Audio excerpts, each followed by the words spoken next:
Parce que finalement, à Hanouka, il s'est passé deux choses.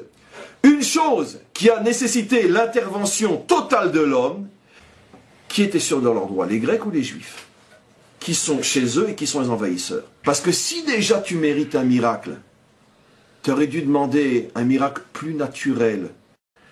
Dans la prière, on ne parle pas du tout du miracle de la fiole, on parle tout simplement du miracle de la guerre. Alors que dans l'acte, la mitzvah que nous faisons pour perpétuer la fête, c'est un acte précis d'allumer la fiole, etc. Alors on se pose la question, pourquoi cette différence volontaire? Pourquoi au moment où on allume la fiole, aucune allusion à la guerre, Anerot, Alléluia, nous madlikim, etc. Mais aucune allusion à la guerre du style Arabim beyad meatim, Geborim beyad chalashim. Non, on aurait pu très bien avoir un texte qui le redit. Non, aucune allusion. Comme s'il n'y avait pas eu de guerre. Et au moment de la prière où on mentionne la guerre, aucune allusion au miracle, comme s'il n'y avait pas eu de miracle. Il y a forcément une intention. L'idée, elle est fabuleuse. La réponse est limpide comme l'eau de source. Pourquoi? Parce que finalement, à Hanouka, il s'est passé deux choses. Une chose qui a nécessité l'intervention totale de l'homme, et une chose qui a nécessité l'intervention totale de Dieu. La guerre, c'est l'intervention totale de l'homme.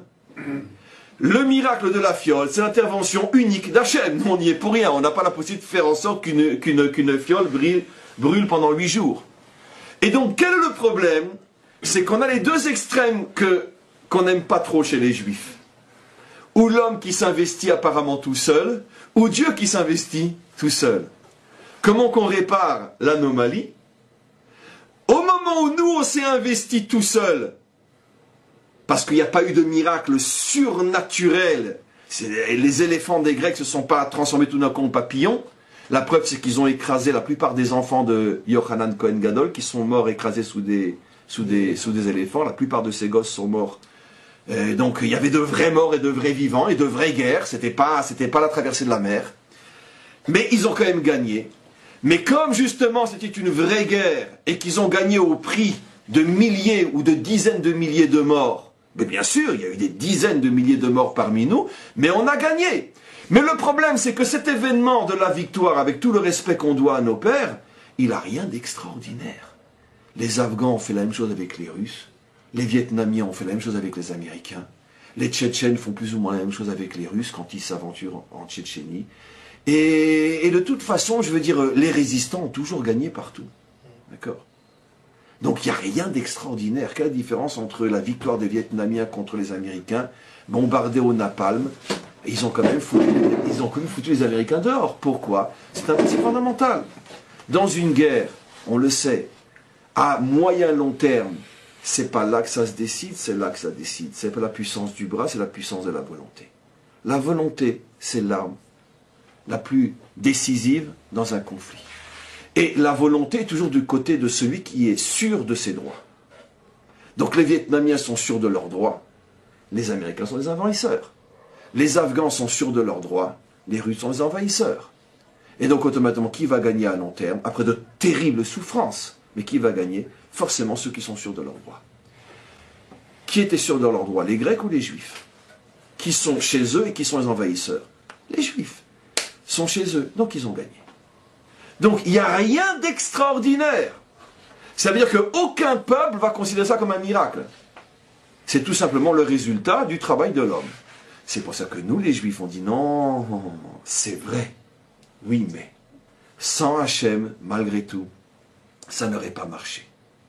Parce que qui a créé le principe que la volonté est plus forte que le muscle?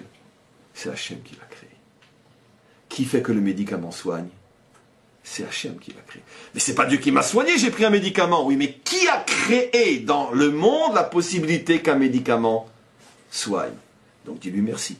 Parce qu'en principe, quand tu te bats à 1 contre 1000, tu ne peux pas gagner. Qui a créé le fait que 1 peut gagner 1000 par la force de sa volonté? C'est Hachem qui a mis ce principe dans le monde, comme on le sait, c'est le principe du Ratson, le principe du Keter, et c'est la raison pour laquelle la terre s'appelle Eretz Milashon Ratson, pour dire que dans ce monde, le plus fort, c'est celui qui a la volonté. C'est l'âme juive à l'état pur dans ce texte-là. Il y a un texte extraordinaire qui dit qu'un homme, un jour, se trouvait en voyage avec sa femme qui devait accoucher dans un endroit où il n'y avait aucun moyen de survie pratiquement. Il fallait vite qu'il arrive au village d'après. Et sa femme est morte à l'accouchement. Un texte dans le Talmud. Et il s'est retrouvé avec un bébé. Il ne savait pas quoi faire. Il a dit, Hachem, je t'en supplie, fais-moi un S. Eh bien, il lui a poussé des seins et il a pu l'allaiter. Et le bébé a été sauvé. Sinon, on entend cette histoire et qu'on se la joue à la tarée qu'on est aujourd'hui, on dit, waouh, c'était un vrai baba salé celui-là. Vous vous rendez compte de tzaddik, nos maîtres disent, Ezemechouar ben Adam azé. Combien est nul cet homme-là, qui a demandé à Hachem que Hachem lui a fait pousser des seins pour nourrir son bébé. Les gens, les commentaires, ils disent, mais c'est magnifique, je ne comprends pas. Il a sauvé une vie.